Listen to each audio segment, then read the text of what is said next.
Hello,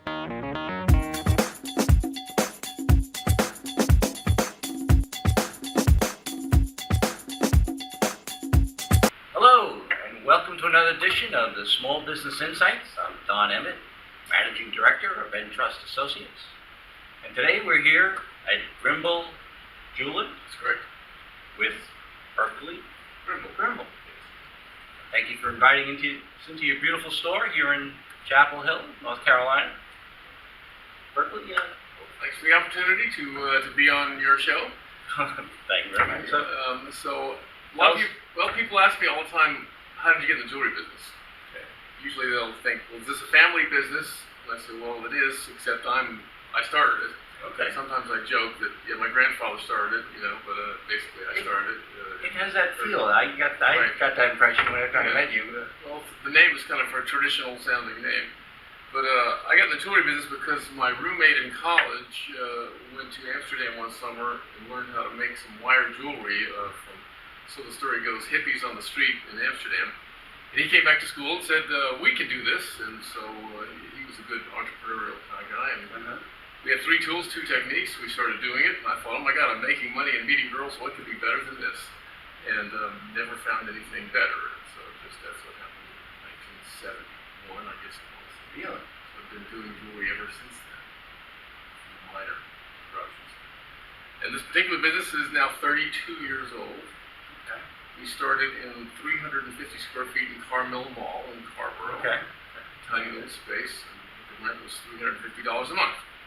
Okay. And so we were on West Franklin Street, right across from 411 West in Chapel Hill. Okay, for sure. about 15 years there. And then moved to this location in 2000.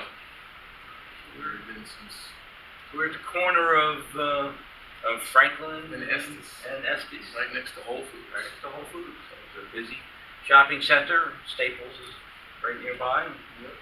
And this used to be a bank. So I actually can't see it here, but if you look over there, there's a bank vault. Okay. So of course, only a jewelry store needs a bank vault. So that was the other big advantage. How convenient is that? Very convenient. Yeah. Great stuff. So, 32 years in this beautiful location. Certainly, retail business is a tough business, and it gets tougher all the time. How every year, harder. How kind of strategies have you used to just combat? You have to just up your game constantly. It has to be all about providing a really personal experience. Because if people don't like you, they're not going to buy from you. They don't have to like you, they have to love you. They really do. Otherwise, eventually may all be Amazon. But for those of us to survive, that point, we're going to have to really be as personal as we possibly can. So that is what our goal is to offer as much personal experience as possible. Our mission statement is that we do not judge our success by the number of our sales, but rather by the number of people who leave feeling better than when they came. So we figure if everybody has a happy time, then they'll tell their friends and then hopefully come back. Do the right thing by customers. The bottom line should take care of itself. The fundamentals are totally shifting. The young folks have a entirely different attitude towards many things like antiques, jewelry, a lot of those sort of traditional things that were aspirational things back in our parents' time and even our time. It's changing a lot, So long term, it'll probably be beyond my lifetime, but as far as this kind of a traditional business, we'll see how it will morph into over the course of the next, say, 10, 15, 20 years as the disruption that occurs, is occurring now, will continue to occur faster and faster. I just look forward to the fact that by the time I can't drive, they have the driverless cars. Okay. But I guess to the point, the automated store is something that's Amazon. So you can deliver your service and to wow your customers, you can only do so much. So how do you... In retail, the holy grail is you can't price shop, right? And there's two ways we do it. We have estate jewelry, antiques and estate jewelry. We have several cases. And typically, you can't find that. You can find it on the internet, but generally speaking, if I say, well, this is an antique piece, I have it. If it's gone tomorrow, I can't pick up the phone or the order.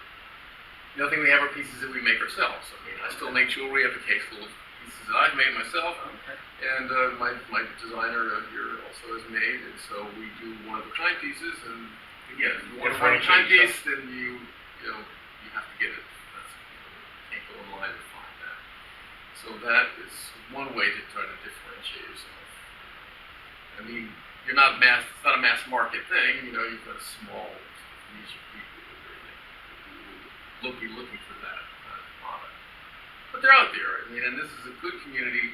It's a bad community for jewelry because people sort of shy away from anything that smacks of ostentation. Being a university town, so showing your wealth is not what you do, even though there's ample wealth here.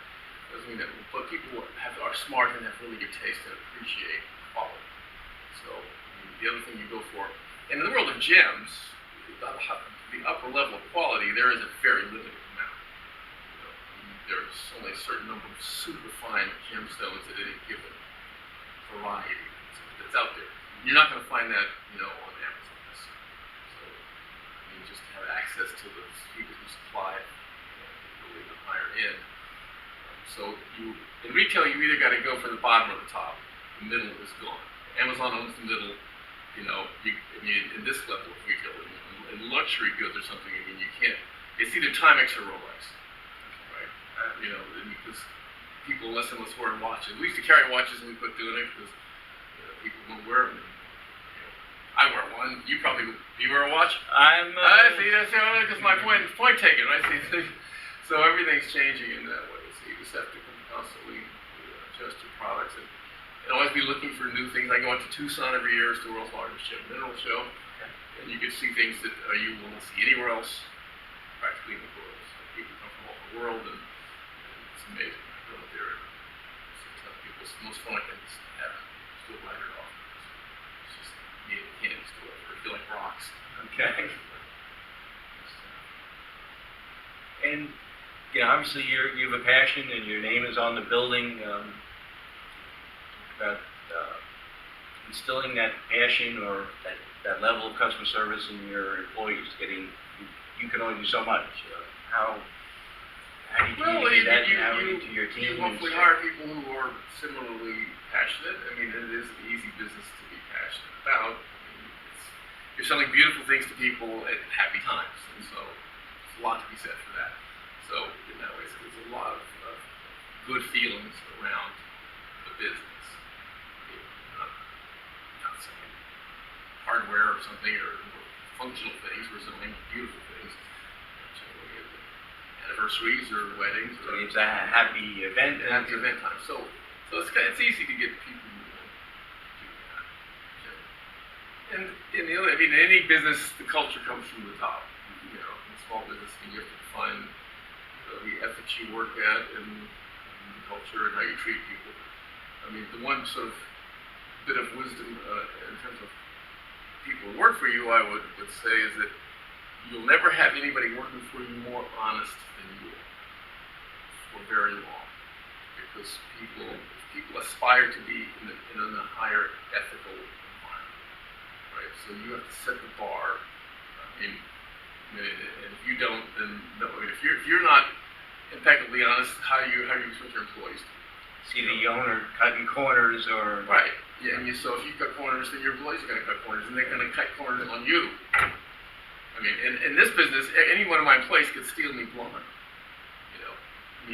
All the value that we have here. I mean, if I'm going to sleep at night, I have to impeccably trust everybody's honesty. Done a few times. No, actually, only once. In my 30 years since anybody, done anything. So taking advantage. Taking advantage, and so I feel pretty good with that. I actually had one employee who's going to be 22 years ago. So that's pretty good. It's quite a testament to you and your business and your management. It haven't got the will to go out and get another job. The other little HR story I tell is that my first employee quit the day after I hired my second employee because I had done basically such a horrible job, really no job of communicating to the first employee what the second employee was going to be doing. Okay. And so she quit and got upset, and so now that was when, oh my God, I really need to study this management thing. It's a whole other. So lesson in communication. Oh boy, yeah, it was a big lesson in communication. Oh, HR, I get it. You have to do that now too. Another hat to wear. Many hats we wear as business owners. Right. Well, great stuff. Great story.